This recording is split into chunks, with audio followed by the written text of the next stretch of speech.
name is Andrew, and I want to talk to you in this session about this really important topic of web analytics.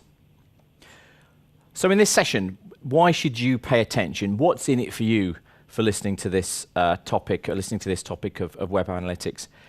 Web analytics is one of those areas that many people working in digital marketing know that they should be more involved with. They know that they should pay more attention to, but it's an area that perhaps we could all do with a little bit of help. So in this session, what I'm going to be giving you is some ideas and understanding of what web analytics is, how that we look at our analytics, and we'll also look at some practical examples of people using analytics to improve their businesses. Now, I'm a marketer. I have been involved in marketing for a very long time, and I work with organizations large and small, both in the public and private sector. So I work with all sorts of organizations, global corporations, one-man bands, small companies. And all of them these days have a website, pretty much, and they all have analytics packages. What I find is unusual is that they don't use that data very much. So what I'd suggest to you is that if you have a website and you have analytics, you have something in your possession that is incredibly powerful. You can use web analytics to improve your business, to make more money, to make more sales, and to be more effective online. So let's just go backwards slightly and just look at where we've come from in terms of web analytics and the history, very briefly, of this technology. Now, I've been involved in the web for about 20 years, so I don't quite go back to the beginning of this diagram here. And there's a lot going on in this diagram, so I'm not going to talk through all of this. But essentially what this diagram is giving you is a sense of progression. That we've moved from very, very basic web analytics back in the early 90s right through to the current day with very sophisticated web analytical tools. Now, it may surprise you that there's so much history of web analytics.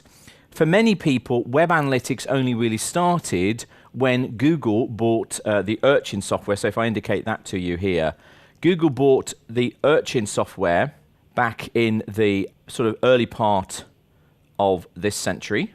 They bought a software called Urchin and they quickly rebadged it as Google Analytics.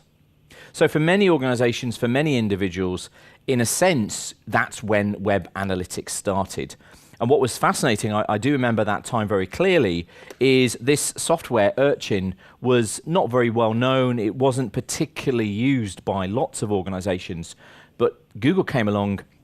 And remember, back then, Google was actually quite a new company at that stage. We're talking, sort of 10 years ago here. We're filming this in 2014. But 10 years ago, Google was still actually quite a smallish search engine. They buy this software, and then they start to give it away for free. And we'll explore why they did that later on. But that is when most organizations started to look at web analytics. But as you can see from this diagram, it actually has a much longer history and a greater pedigree, if you like. And I think what we're seeing in terms of marketing is, you may be familiar with this US show, Mad Men, very popular show about the 1950s and the 60s and how that advertising and marketing was very male-dominated, perhaps. It was very much about instinct. It was very much about creativity. It was very much about, almost an artistic approach to marketing. Now, we still need some of that, but what we're moving to, and I think this is what this progression, this history is showing us, is people with analytical skills.